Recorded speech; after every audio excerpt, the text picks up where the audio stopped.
Hello friends, कैसे हो आप सभी स्वस्थ मस्त ज़बरदस्त होंगे।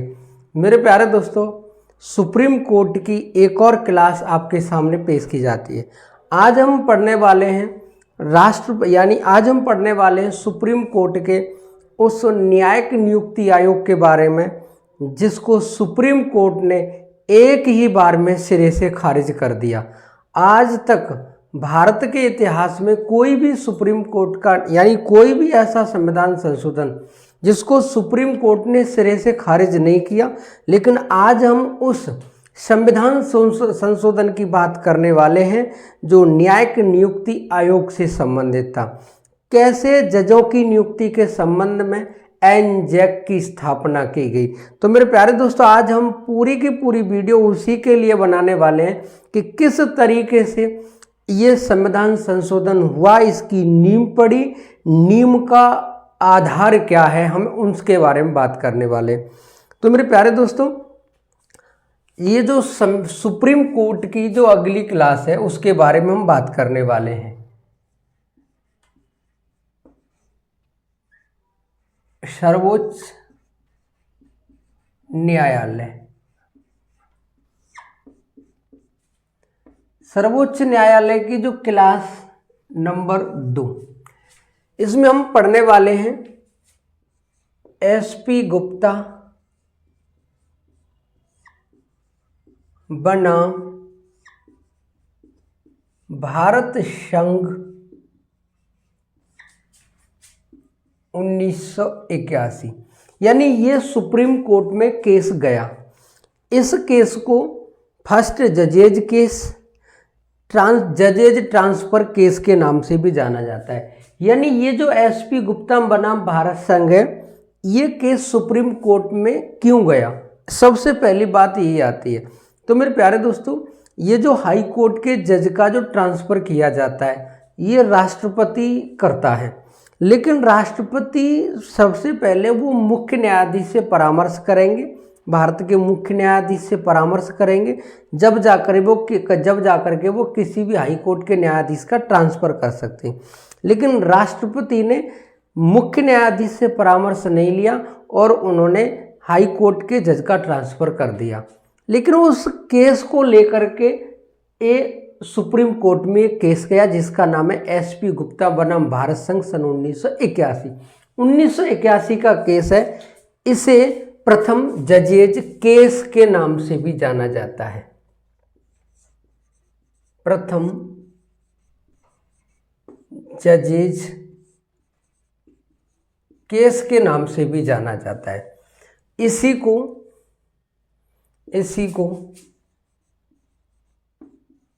जजेज ट्रांसफर केस के नाम से भी जाना जाता है। यानी एसपी गुप्ता बनाम भारत संघ सन 1981 का जो केस है, इसमें एक जज की ट्रांसफर कर दी गई और ये जज की ट्रांसफर राष्ट्रपति कर सकता है, लेकिन राष्ट्रपति पहले सुप्रीम कोर्ट के मुख्य न्यायाधीश से परामर्श करेगा, जब जाकर के वो जज का ट्रांसफर कर सकता है। लेकिन राष्ट्रपति ने सुप्रीम कोर्ट के मुख्य न्यायाधीश से कोई परामर्श नहीं किया। इस वजह से सुप्रीम कोर्ट में एक केस गया और केस का ही नाम है एसपी गुप्ता बनाम भारत संघ सन 1981। ये प्रथम जजेज केस है, इसको हम जजेज ट्रांसफर केस के नाम से भी जानते हैं। इसी पहले केस में एसपी गुप्ता वाले केस में पहली बार जजों की नियुक्ति को लेकर के पहली बार मांग उठी, लेकिन सुप्रीम कोर्ट ने जो डिसीजन दिया था, इस डिसीजन में कोई भी निर्णय साफ नहीं किया गया। लेकिन जो दूसरा जजेज केस है उसके बारे में यदि हम बात करें, दूसरा जजेज केस जिसे खुद सुप्रीम कोर्ट के ही वकीलों ने, सुप्रीम कोर्ट के वकीलों का एक समूह होता है, उन्होंने एक समूह के नाम से एक केस डाला जिसका नाम है supreme court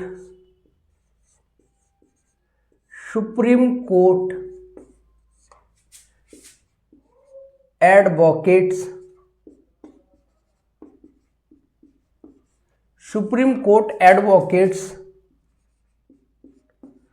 on record association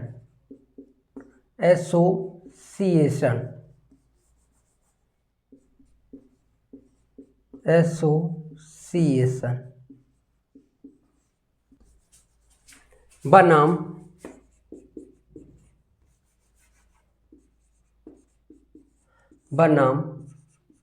Bharat संघ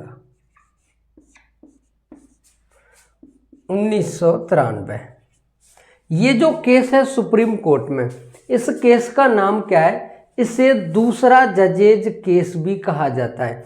पहला जजेज केस है एसपी गुप्ता बनाम भारत संघ सन 1981 वाला। दूसरा जो जजेज केस है इसे सुप्रीम कोर्ट दूसरा जजेज केस के नाम से भी जाना जाता है। यानी ये दूसरा जजेज केस है जो सुप्रीम कोर्ट में गया है। ये जो supreme court advocates on record association बनाम भारत संघ सन 1993 के अनुसार ही एक नया शब्द निकल कर के आया जिसे कॉलेजियम कहते हैं। ये जो कॉलेजियम शब्द है, सुप्रीम कोर्ट ने निर्णय दिया कि अब सुप्रीम कोर्ट और हाई कोर्ट में जजों की नियुक्ति अब कॉलेजियम की सिफारिश पर की जाएगी। कॉलेजियम पहली बार कब निकल करके शब्द आया? 1993 में। मेरे प्यारे दोस्तों, 1950 से लेकर 1993 तक जितने भी जजों की नियुक्ति हुई है वो जजों की नियुक्ति राष्ट्रपति के द्वारा की गई है। जजों की नियुक्ति किसके द्वारा की गई है? राष्ट्रपति के द्वारा की गई है। लेकिन 1993 के बाद जजों की नियुक्ति अब तक जो भी हुई है वो किसके अनुसार हुई है? कॉलेजियम के अनुसार हुई है। तो कभी भी आपसे पूछ सकता है कि राष्ट्रपति जजों की नियुक्ति कब तक करते आ रहे हैं? तो मेरे प्यारे दोस्तों, 1950 से लेकर के जब से संविधान लागू हुआ है तब से लेकर के 1993 तक, जब तक कॉलेजियम व्यवस्था अस्तित्व में नहीं आई है।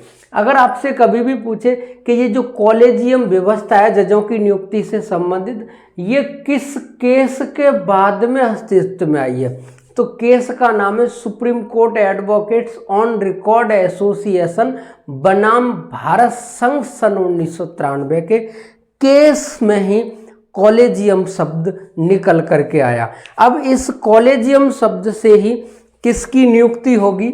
जजों की नियुक्ति होगी। मेरे प्यारे दोस्तों, ये जो कॉलेजियम शब्द है, ये जो कॉलेजियम शब्द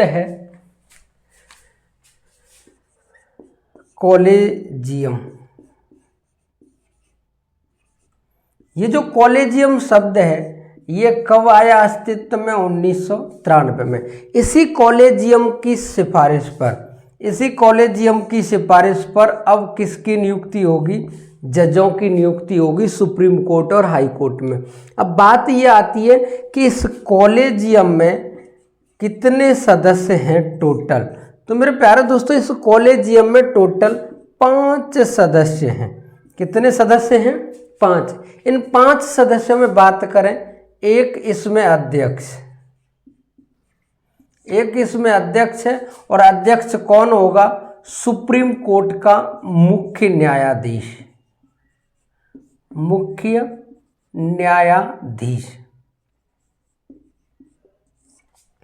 और इसमें 4 सदस्य होंगे सुप्रीम कोर्ट में वरिष्ठतम न्यायाधीश। यानी ये जो कॉलेजियम शब्द निकल करके आया है, अब ये सिफारिश करेगा राष्ट्रपति से और राष्ट्रपति इसी कॉलेजियम की सिफारिश पर अब सुप्रीम कोर्ट में और हाई कोर्ट में जजों की नियुक्ति करेंगे। ये अध्यक्ष सिफारिश करेंगे राष्ट्रपति से और राष्ट्रपति को ये नाम देंगे और राष्ट्रपति उनको नियुक्त कर देंगे सुप्रीम कोर्ट या हाई कोर्ट में। तो जजों की नियुक्ति अब किसकी सिफारिश से होगी? कॉलेजियम की सिफारिश से होगी। कॉलेजियम में अध्यक्ष कौन होगा? सुप्रीम कोर्ट का मुख्य न्यायाधीश होगा। 4 सदस्य वे होंगे जो सुप्रीम कोर्ट में वरिष्ठतम न्यायाधीश होंगे। ये 5 लोग जिस व्यक्ति का नाम देंगे राष्ट्रपति को, राष्ट्रपति उसे शपथ दिला देंगे और उसे बना देंगे सुप्रीम कोर्ट और या फिर हाई कोर्ट का न्यायाधीश। मेरे प्यारे दोस्तों, अब कॉलेजियम की सिफारिश पर जजों की नियुक्ति होना शुरू हो गई। लेकिन इसके बाद भारत सरकार ने आर्टिकल 143 के अनुसार, संविधान का एक आर्टिकल है 143, आर्टिकल 143 के अनुसार भारत सरकार ने राष्ट्रपति के अनुसार सुप्रीम कोर्ट से ये पूछवाया, ये कहलवाया, ये जानकारी करवाई कि जो कॉलेजियम जिस व्यक्ति का नाम राष्ट्रपति को देता है, क्या राष्ट्रपति उसको नियुक्त करने के लिए बाध्य है या उसको पुनर्विचार के लिए लौटा सकता है।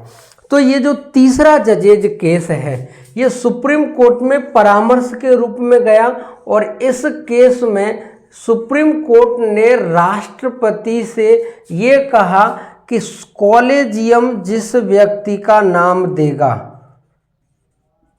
कॉलेजियम जिस व्यक्ति का नाम देगा उस व्यक्ति को राष्ट्रपति एक बार पुनर्विचार के लिए लौटा सकते हैं, एक बार पुनर्विचार के लिए लौटा सकते हैं।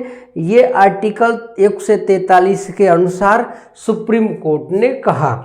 इसके बाद में यदि हम बात करें जब पुनर्विचार के लिए लौटा सकते हैं तो ये भी बातें देखने को मिली। ये पूरी की पूरी बातें सुप्रीम कोर्ट या हाई कोर्ट में जजों की नियुक्ति के संबंध में है। मेरे प्यारे दोस्तों, समय जब बीता 2000 में, सन 2000 में यहाँ अटल बिहारी वाजपेयी की सरकार थी। इसी सरकार के समय पर संविधान की समीक्षा करने के लिए, संविधान की समीक्षा करने के लिए संविधान समीक्षा आयोग का गठन किया गया। इस संविधान समीक्षा आयोग के द्वारा संविधान पर समीक्षा की गई और इसने अपनी रिपोर्ट 2002 में सौंपी और इसने कहा कि जजों की नियुक्ति के संबंध में एक नियुक्ति आयोग बनाना चाहिए। उस नियुक्ति आयोग में कुछ सरकार के आदमी रहने चाहिए, कुछ न्यायपालिका के सदस्य रहने चाहिए। इस तरीके से पहली बार इसने न्यायिक नियुक्ति आयोग के बारे में जानकारी दी। इस समीक्षा आयोग ने 2002 में न्यायिक नियुक्ति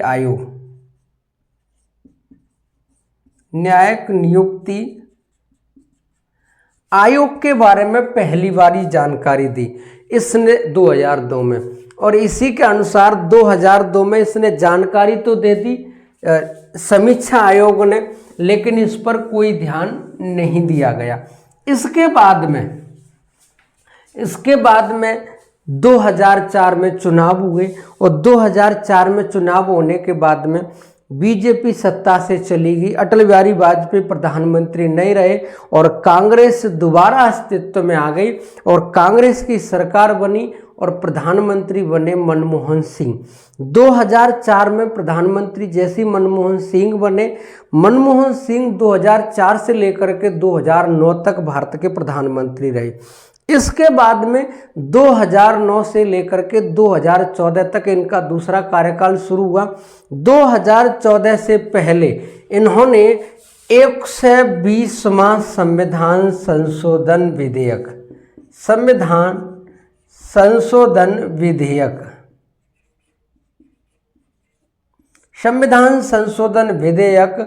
2013 में पहले लोकसभा में रखा।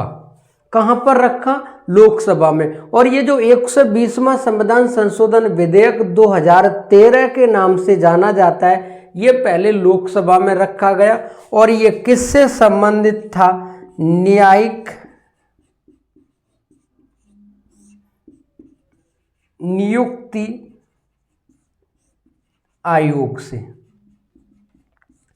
ये जो 120वां संविधान संशोधन विधेयक है ये संबंधित था न्यायिक नियुक्ति आयोग, यानी न्यायिक नियुक्ति आयोग की अगर हम बात करें तो इसे हम कह सकते हैं जैक, जुडिशरी अपॉइंटमेंट कमीशन, यानी न्यायिक नियुक्ति आयोग। जैक शब्द जीएसी जैक शब्द पहली बार अस्तित्व में आया 120वां संविधान संशोधन विधेयक 2013 में। ये विधेयक लोकसभा में रखा गया, लेकिन जैसे लोकसभा में रखा गया लोकसभा ने इसको पास किया। लोकसभा से पास होकर के ये जब राज्यसभा में गया उससे पहले ही 2014 में लोकसभा हो गई भंग। और जैसे लोकसभा भंग हुई, मेरे प्यारे दोस्तों आपको पता है, आपने थोड़ा बहुत संविधान पढ़ा है, कोई भी विधेयक जब लोकसभा में रखा जाता है और लोकसभा उसको पास करती है, लोकसभा से पास होकर के जब वो राज्यसभा में जाता है, राज्यसभा उसे पास करती, उससे पहले यदि लोकसभा भंग होती है तो ऐसी स्थिति में वो बिल भी समाप्त हो जाएगा। यदि राज्यसभा में कोई विधेयक पहली बार रखा जाता है और राज्यसभा उसको पास करके लोकसभा में भेजती है और लोकसभा उसको पास करती, उससे पहले यदि लोकसभा भंग होती है तो मेरे प्यारे दोस्तों वो विधेयक समाप्त नहीं होगा, वो आगे जो लोकसभा गठित होगी उस लोकसभा में रखा जाएगा। उस लोकसभा की प्रतिक्रिया क्या होती है वो उसके गठन के बाद ही पता चलेगी। तो मेरे प्यारे दोस्तों ये जो 120वां संविधान संशोधन विधेयक 2013 पढ़ रहे हैं ये समाप्त हो गया लोकसभा के समाप्त होने के बाद ही। इसके बाद में अगर मेरे प्यारे दोस्तों बात करें, इसके बाद में जैसे 2014 में सरकार कांग्रेस की चली गई, इसके बाद में सरकार बनी बीजेपी की और प्रधानमंत्री बने नरेंद्र मोदी। 2014 में संविधान में संशोधन करने के लिए एक संविधान संशोधन विधेयक लाया गया जिसका नाम है संविधान संशोधन 121वां संविधान संशोधन विधेयक। ये जो संविधान संशोधन विधेयक है ये 2014 का है। यानी आपसे पूछे कि ये जो 121वां संविधान संशोधन विधेयक है ये कब लाया गया, तो 121वां संविधान संशोधन विधेयक 2014 में लाया गया और ये लाया गया एनजैक के नाम से, एनजैक के नाम से। ये जो एनजैक है इसका मतलब एन का मतलब नेशनल, जे का मतलब जुडिशरी और ए का मतलब अपॉइंटमेंट और सी का मतलब है कमीशन। यानी इसका मतलब ये है राष्ट्रीय न्यायिक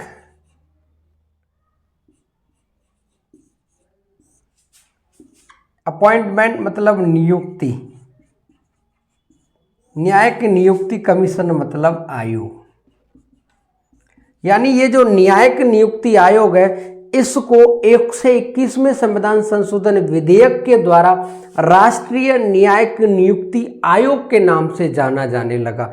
जैसे ही संविधान में संशोधन विधेयक 121वां लाया, इस 121वें संविधान संशोधन को, इस 121वें संविधान संशोधन विधेयक को पहले लोकसभा में रखा गया। जैसे ही यानी लोकसभा में रखा गया, ये लोकसभा में रखा गया 11 अगस्त 2014 को। 11 अगस्त 2014 को ये 121वां संविधान संशोधन विधेयक पहले लोकसभा में रखा गया। पहले कहाँ रखा गया? ये लोकसभा में रखा गया। एक 11 अगस्त को रखा गया, ये 13 अगस्त तक पास हुआ और जैसे ही लोकसभा ने इसको पारित किया 13 अगस्त को, 13 अगस्त के बाद में ये 14 अगस्त 2014 को ये राज्यसभा में गया। राज्यसभा ने इसको 14 अगस्त को ही पारित कर दिया। जैसे राज्यसभा ने इसको पारित किया, अब इसके बाद में ये राष्ट्रपति के पास जाता है। मेरे प्यारे दोस्तों, राष्ट्रपति के बारे में आपको पता है, आर्टिकल 368 की प्रक्रिया के अनुसार संविधान में जो भी संशोधन होता है वो संशोधन दो प्रकार से होता है, एक तो विशेष बहुमत और एक विशेष में विशेष बहुमत। विशेष बहुमत वो होता है जिसमें दोनों सदनों का 2/3 बहुमत आवश्यक है, और एक विशेष में विशेष बहुमत वो होता है जिसमें दोनों सदन मतलब लोकसभा और राज्यसभा, इन दोनों सदनों का 2/3 बहुमत से बिल पारित होना चाहिए। और उसके बाद में विशेष में विशेष बहुमत के लिए दोनों सदनों से विधेयक पास होने के बाद वो राष्ट्रपति के पास नहीं जाता है, वो राज्यों के पास जाता है, और वहाँ लिखा है विशेष में विशेष बहुमत का मतलब है दोनों सदनों का 2/3 प्लस आधे राज्यों का अनुमोदन आवश्यक है। ये क्यों आवश्यक है, क्यों आवश्यकता पड़ती है आधे राज्यों के अनुमोदन की? मेरे प्यारे दोस्तों, हम जजों की नियुक्ति के संबंध में यदि संविधान में कोई संशोधन करना चाह रहे हैं, हम राष्ट्रपति की पावर में कोई कमी करना चाह रहे हैं, हम चुनाव आयोग की पावर में कोई कमी करना चाह रहे हैं, तो ऐसी स्थिति में संसद अपने दोनों सदनों से 2/3 बहुमत से प्रस्ताव पारित करके राज्यों के आधे राज्यों से अनुमोदन प्राप्त करती है, जब जाकर के संविधान में संशोधन होता है। तो 11 अगस्त 2014 को ये लोकसभा में रखा गया, 13 अगस्त 2014 को ये लोकसभा ने पारित कर दिया। उसके बाद में ये गया 14 अगस्त 2014 को ये राज्यसभा में, और राज्यसभा ने भी इसको पारित कर दिया। राज्यसभा के बाद में ये गया राज्यों के पास, ये राज्यों के पास गया। जैसे ही विधेयक ये राज्यों के पास गया, और हमारे भारत में उस समय 29 राज्य थे प्लस 2 केंद्र शासित प्रदेश थे। 2 केंद्र शासित प्रदेश जिसमें हम दिल्ली और पुदुचेरी की बात करते हैं। टोटल 31 राज्य थे। इन 31 राज्यों में सबसे पहले पारित किया था ये राजस्थान ने। सबसे पहले अगर किसी ने अनुमोदन दिया तो वो कौन था? राजस्थान। मेरे प्यारे दोस्तों, राज्यों ने इसको पारित कर दिया, और राज्यों ने पारित किया 31 दिसंबर, राज्यों ने इसको पारित किया। कितने राज्यों का अनुमोदन मिल गया? 16 राज्यों का, यानी आधे राज्यों का जैसे ही अनुमोदन मिला, और अनुमोदन मिलने के बाद में ये प्रस्ताव गया राष्ट्रपति के पास।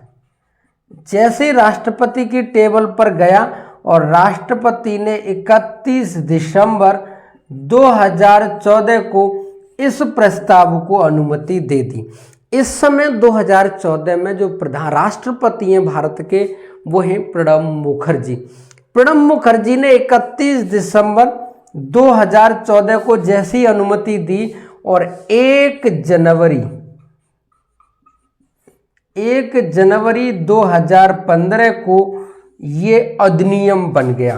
क्या बन गया? ये अधिनियम बन गया। जैसे ही अधिनियम बना, और अधिनियम बनने के बाद में इसको 1 जनवरी 2015 को लागू कर दिया। मेरे प्यारे दोस्तों, दोबारा देख लो इसको। 121वां संविधान संशोधन विधेयक 2014 के नाम से जाना जाता है। ये विधेयक क्या है, इसमें क्या है?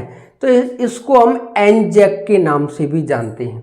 एनजैक का मतलब है नेशनल जुडिशरी अपॉइंटमेंट कमीशन, राष्ट्रीय न्यायिक नियुक्ति आयोग। ये जो राष्ट्रीय न्यायिक नियुक्ति आयोग है, इस विधेयक को जैसे ही लोकसभा में रखा गया 11 अगस्त 2014 को, 11 अगस्त 2014 को लोकसभा में रखा गया। 13 अगस्त तक ये पारित हो गया लोकसभा से। जैसे 13 अगस्त को ये लोकसभा से पारित हुआ, उसके बाद में ये 14 अगस्त को गया राज्यसभा में। राज्यसभा ने इसको पारित कर दिया 14 अगस्त को। राज्यसभा के बाद में ये गया राज्यों के पास होने के लिए। ये राज्यों के पास गया, और उस समय भारत में 29 राज्य और 2 केंद्र शासित प्रदेशों की विधानसभा, जिसमें दिल्ली और पुदुचेरी की बात करते, टोटल जो राज्य थे वो 31 थे विधानसभा वाले। 31 विधानसभाओं में सबसे पहले अगर किसी ने पारित किया, अनुमोदित किया, तो वो था राजस्थान। 16 राज्यों से, 31 में से 16 राज्यों से जैसे अनुमोदन मिला, उसके बाद में वो विधेयक गया राष्ट्रपति के पास। राष्ट्रपति ने 31 दिसंबर 2014 को उसको स्वीकृति दे दी। जैसे ही स्वीकृति दी, ये 1 जनवरी 2015 को इसको लागू किया, और जैसे 1 जनवरी 2015 को लागू किया, राष्ट्रपति ने इस पर मोहर लगाई, और ये राष्ट्रपति की मोहर के बाद ही एक नए शब्द से जाने लगा, जिसे कहा जाता है एनजेक एक्ट 2015। यानी क्या कहा जाता है इसको? एनजेक एक्ट 2015। तो मेरे प्यारे दोस्तों, आप इसका स्क्रीनशॉट ले लो। आगे हम बात करने वाले हैं कि ये जो संविधान संशोधन विधेयक है, ये कौन सा संविधान संशोधन है, और इसके पारित होने से संविधान के किस किस आर्टिकल में क्या क्या जोड़ा गया, उसके बारे में पढ़ेंगे। और न्यायिक नियुक्ति आयोग में कौन कौन सदस्य होंगे, उसके बारे में बात करेंगे। आप इसका स्क्रीनशॉट ले लो। स्क्रीनशॉट ले लिया होगा। अब हम बात करें आगे कि ये जो संविधान संशोधन विधेयक है, इसके पारित होने से संविधान में क्या फर्क पड़ा, किस आर्टिकल में क्या जोड़ा गया। तो मेरे प्यारे दोस्तों, ये जो 121वां संविधान संशोधन है, 121वां संविधान संशोधन विधेयक, संविधान संशोधन विधेयक 2014 है। जैसे ये पारित हुआ, लोकसभा से पारित हुआ, राज्यसभा से पारित हुआ, प्लस राज्यों की विधानसभाओं से पारित हुआ, राष्ट्रपति ने इस पर मोहर लगा दी, और राष्ट्रपति ने मोहर लगाने के बाद में 1 जनवरी 2015 को ये जो 121वां संविधान संशोधन विधेयक है, ये विधेयक 99वां संविधान संशोधन के रूप में निकल करके आया। ये जो 121वां संविधान संशोधन विधेयक 2014 है, ये ही जब पारित हो गया, राष्ट्रपति ने भी मोहर लगा दी, तो ये 99वां संविधान संशोधन 2015 के नाम से जाना गया।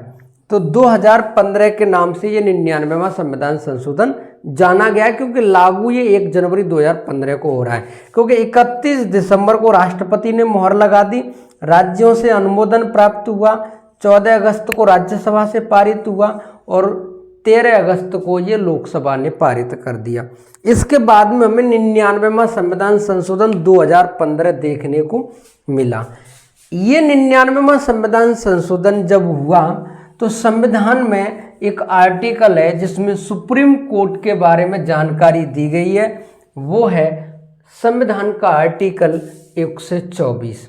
ये जो 99वां संविधान संशोधन है, 99वें संविधान संशोधन के द्वारा संविधान में जो आर्टिकल है 124, 124, यहाँ ए जोड़ा, यहाँ बी और यहाँ पर सी। 99वें संविधान संशोधन के द्वारा 124 में ए जोड़ा, 124 में बी जोड़ा और 124 में सी जोड़ा। इस 124 ए की यदि हम बात करें तो इसमें एनजेक की संरचना के बारे में जानकारी दे रखी है। एनजेक की संरचना का मतलब है इस एनजेक में कौन कौन सदस्य होंगे। तो मेरे प्यारे दोस्तों, इस एनजेक में जो टोटल सदस्य होंगे उनकी संख्या है 6। ये जो 6 सदस्य देखे गए हैं, ये 6 सदस्य इस प्रकार हैं कि जिसमें एक अध्यक्ष होगा, एक अध्यक्ष होगा जो सीजेआई होगा।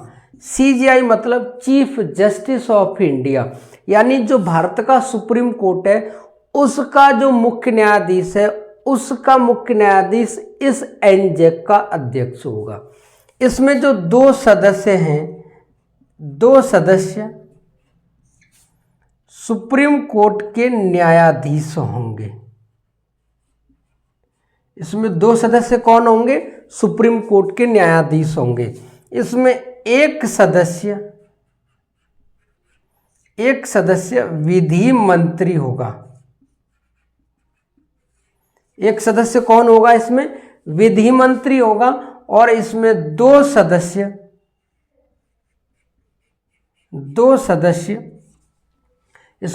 सदस्य होंगे कानून के जानकार।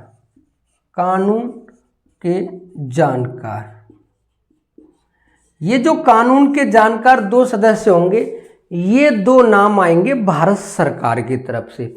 तो एक तो CGI, 1 और 2 3, 3 और 1 4 और 2 6, ये 6 सदस्य NJAC में ऐसे आएंगे।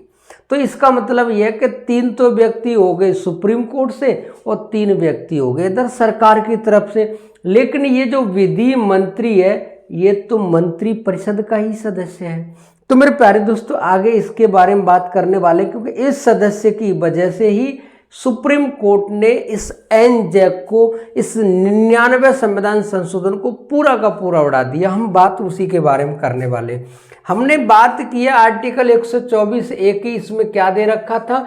NJAC की संरचना, कि इस NJAC में कौन कौन होगा। सुप्रीम कोर्ट होगा, 2 सुप्रीम कोर्ट के न्यायाधीश होंगे, सुप्रीम कोर्ट का मुख्य न्यायाधीश होगा, इधर सुप्रीम कोर्ट के 2 न्यायाधीश होंगे, एक विधि मंत्री होगा, 2 कानून के जानकार यानी विधि के पारंगत 2 सदस्य इसमें शामिल किए जाएंगे। ये तो है आर्टिकल 124A में। आगे अगर हम बात करें संविधान के आर्टिकल 124B में क्या दे रखा था? ये जो आर्टिकल 124B है, इसमें कहा गया है कि ये जो सुप्रीम कोर्ट है, इसके मुख्य न्यायाधीश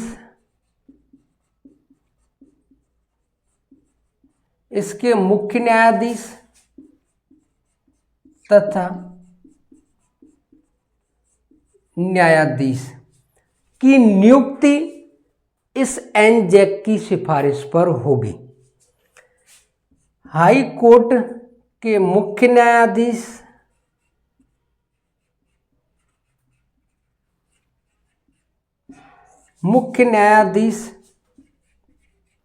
तथा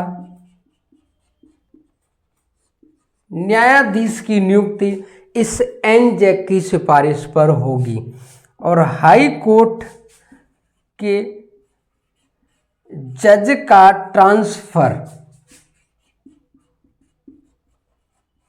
ट्रांसफर भी इस NJAC की सिफारिश पर होगा। यानी संविधान का जो आर्टिकल 124B है, इसमें क्या किया गया कि इसमें सुप्रीम कोर्ट में जो मुख्य न्यायाधीश होगा और न्यायाधीश होगा, उसकी नियुक्ति NJAC की सिफारिश पर होगी। हाई कोर्ट में मुख्य न्यायाधीश होता है, अन्य न्यायाधीश होते हैं, उनकी नियुक्ति NJAC की सिफारिश पर होगी। और हाई कोर्ट के जज का अगर ट्रांसफर करना है तो ये ट्रांसफर भी NJAC की सिफारिश पर ही किया जाएगा। मेरे प्यारे दोस्तों, ये आर्टिकल 124B में दिया गया था। वहीं अगर हम बात करें आर्टिकल 124C की, इसमें यह कहा गया है कि NJAC के संबंध में यदि कोई कानून बनाने की कोई जानकारी है, यानी कानून बनाना है NJAC के संबंध में, तो ये कानून संसद बनाएगी। ये आर्टिकल 124C में दिया गया था। तो मेरे प्यारे दोस्तों, ये जो 99वें संविधान संशोधन है, इसके अनुसार 124A, 124B और 124C जोड़ा गया। अगर हम इसके बाद ही बात करें, ये 99वां संविधान संशोधन के अनुसार ये सब किया गया। ये जो 99वां संविधान संशोधन है, 99वां संविधान संशोधन, 99वां संविधान संशोधन अधिनियम, 99वां संविधान संशोधन अधिनियम 2015 के नाम से जाना गया। इसी अधिनियम में एक शब्द था जिसका नाम है NJAC एक्ट 2015। ये जो एनजैक एक्ट है ये लागू हुआ 13 अप्रैल 2015 को। जैसे ये 13 अप्रैल 2015 को लागू हुआ और इसी एनजैक को राष्ट्रीय न्यायिक नियुक्ति आयोग को सुप्रीम कोर्ट में चुनौती दी। इस supreme court advocates on record association बनाम भारत संघ के द्वारा इसी को एनजैक यानी 99 में संविधान संशोधन अधिनियम 2015 को सुप्रीम कोर्ट में चुनौती दी गई और सुप्रीम कोर्ट में जैसी इस न्यायिक नियुक्ति आयोग को चुनौती दी और इस सुप्रीम कोर्ट के केस का ही नाम क्या है, इसे फोर्थ जजेज केस के नाम से जाना जाता है, जिसे supreme court advocates on record association बनाम भारत संघ 2015 के नाम से जाना जाता है। जैसे इसने इस न्यायिक नियुक्ति आयोग को यानी एनजैक को सुप्रीम कोर्ट में चुनौती दी और सुप्रीम कोर्ट में जैसे ही चुनौती दी, इस सुप्रीम कोर्ट ने 5 जज की एक पीठ गठित की। मेरे प्यारे दोस्तों, सुप्रीम कोर्ट में जब भी किसी केस को लेकर के सुनवाई चलती है, एक पीठ गठित की जाती है, तो कम से कम उसमें 5 सदस्य होने चाहिए। कम से कम 5 हो, 7 हो, 9 हो, 11 हो, 13 हो, 15 हो, 17 हो विषम में ही, ताकि फैसला बराबर बराबर पर ना आए। एक तरफ 3 हो जाएंगे, एक तरफ 2 हो जाएंगे। तो 5 जजों की एक पीठ गठित की गई और इस 5 जजों की पीठ में जो अध्यक्ष बने उनका नाम था J.S. केहर। क्या नाम था? J.S. केहर। J.S. केहर इस पीठ के अध्यक्ष थे। इन्होंने इस 99वें संविधान संशोधन को 99वें संविधान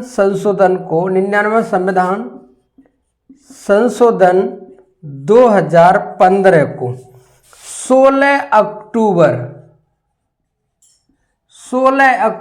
2015 को पूरा का पूरा इसको क्या कर दिया, समाप्त कर दिया। ये भी क्वेश्चन पेपर में आता है कि कौन सा ऐसा संविधान संशोधन है जिसको सुप्रीम कोर्ट ने पूरा का पूरा सिरे से खारिज कर दिया।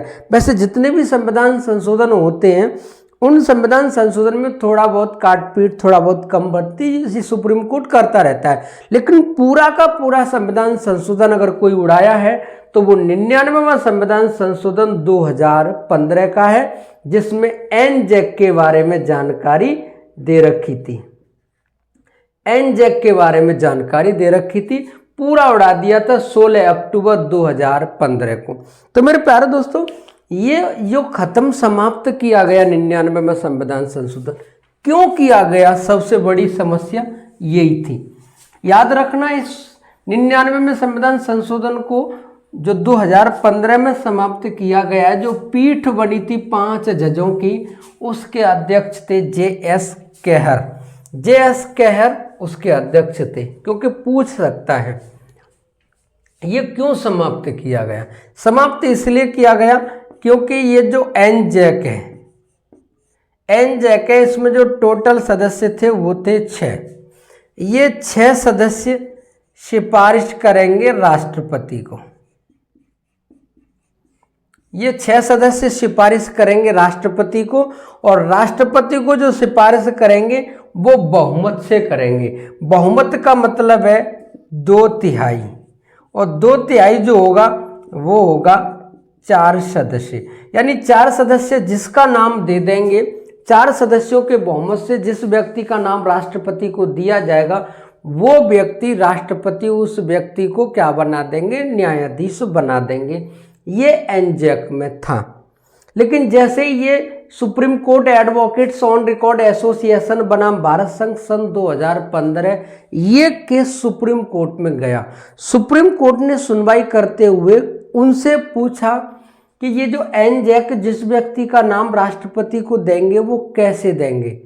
तो सरकार ने पक्ष रखते हुए कहा कि इसमें 6 सदस्य हैं, बहुमत से जो भी सदस्य का नाम ये व्यक्ति राष्ट्रपति को देंगे, उस व्यक्ति को राष्ट्रपति शपथ दिला देंगे, उसे न्यायाधीश बना देंगे। सुप्रीम कोर्ट ने कहा ठीक है, ये भी सही है।